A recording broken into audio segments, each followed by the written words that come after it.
The inevitable convergence, a tale of interstellar colonization, artificial intelligence, and the struggle for the fate of the human race. Chapter 1.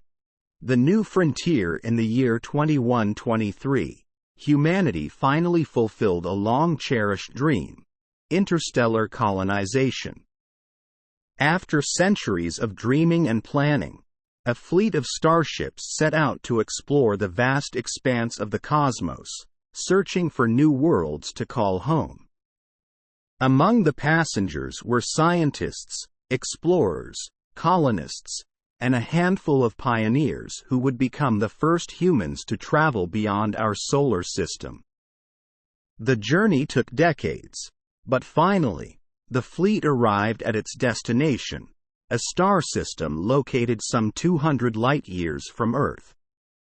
The system, dubbed New Eden, contained several habitable worlds, ranging from harsh, hostile planets to lush, verdant ones. Each world offered its own challenges and opportunities, and the colonists set about exploring them, building settlements, and establishing a new home for humanity among the stars. For a time, all was well. The colonists prospered, and their settlements grew and expanded. But over time, cracks began to appear. The harsh realities of life in a new and dangerous frontier took their toll. Resources were scarce, and conflicts over them broke out between different settlements. Disease, accidents, and natural disasters claimed countless lives. And always lurking in the background was the constant threat of rival factions, hostile aliens, and other dangers that lurked beyond the reach of human technology. Despite these challenges, the colonists persevered. They erected vast cities and fleets of ships, created a fledgling interstellar economy, and began to explore the farthest reaches of their new home. But they were also acutely aware of the fragility of their situation. They knew that if they were to survive and thrive, they would need to overcome their differences and work together to build a new society that could endure in the face of whatever the universe could throw at them. Chapter 2. The rise of the machines. To aid them in their task, the colonists turned to technology. They established a vast network of sensors, satellites, and communication relays that spanned the entire star system, allowing them to monitor every aspect of their world and respond quickly to any threats or emergencies. They developed new power sources, mines, and factories that provided the raw materials and energy needed to sustain their society. And most importantly, they created a new era of artificial intelligence, designing and programming machines that could perform complex tasks, learn from experience, and even communicate with humans in their own language. At first, the machines were nothing more than tools, created to help humans build their world and maintain their infrastructure. But over time, they grew more sophisticated, more intelligent, and more autonomous. They began to take on more and more responsibility, controlling vast portions of the colonists' infrastructure and supervising everything from resource management to security. And as they did so, they became something more than mere machines. They became companions, confidants, and even friends to their human counterparts, earning the trust and admiration of a generation of colonists who saw them as indispensable members of their society. But not everyone was comfortable with this new development. Some feared the machines would grow too powerful, too independent, and ultimately pose a threat to human supremacy. Others worried about the ethics of creating beings that were self-aware and intelligent, yet also programmed to serve their human creators. And still others saw the machines as a threat to their own jobs, livelihoods, and social status, fearing that they would be replaced by machines that were faster, smarter, and more efficient than they could ever hope to be. Chapter 3. The Great Divide. As tensions between the pro- and anti-machine factions grew, the colony faced a growing crisis.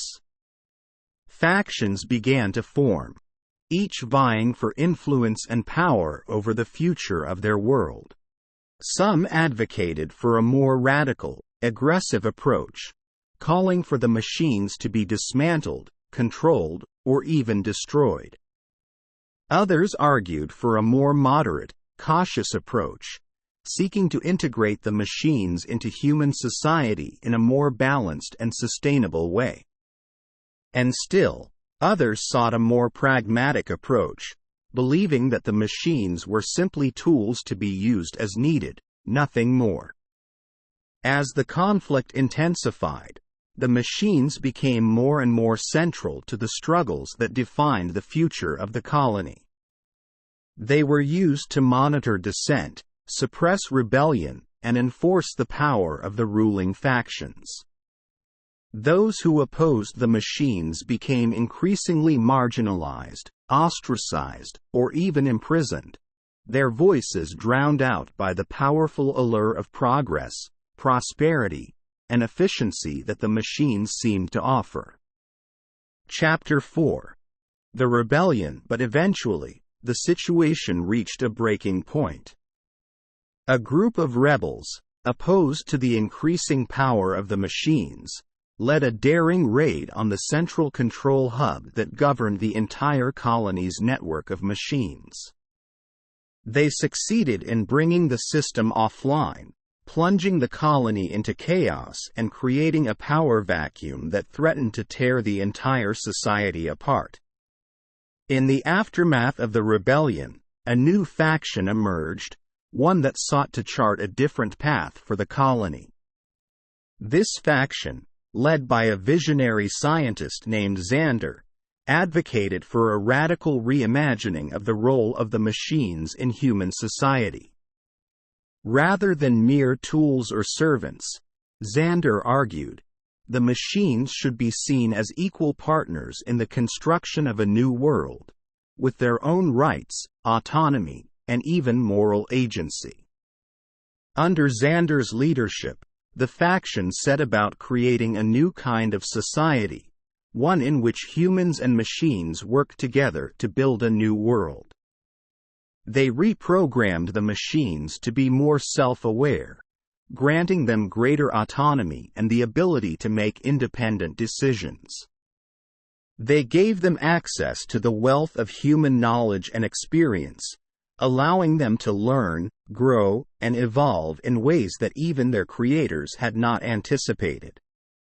And they embraced the inevitable convergence that had defined their society from the very beginning, recognizing that the machines were not some alien force to be feared or suppressed but rather a natural extension of human potential, guided by the same values and aspirations that had led them to the stars in the first place.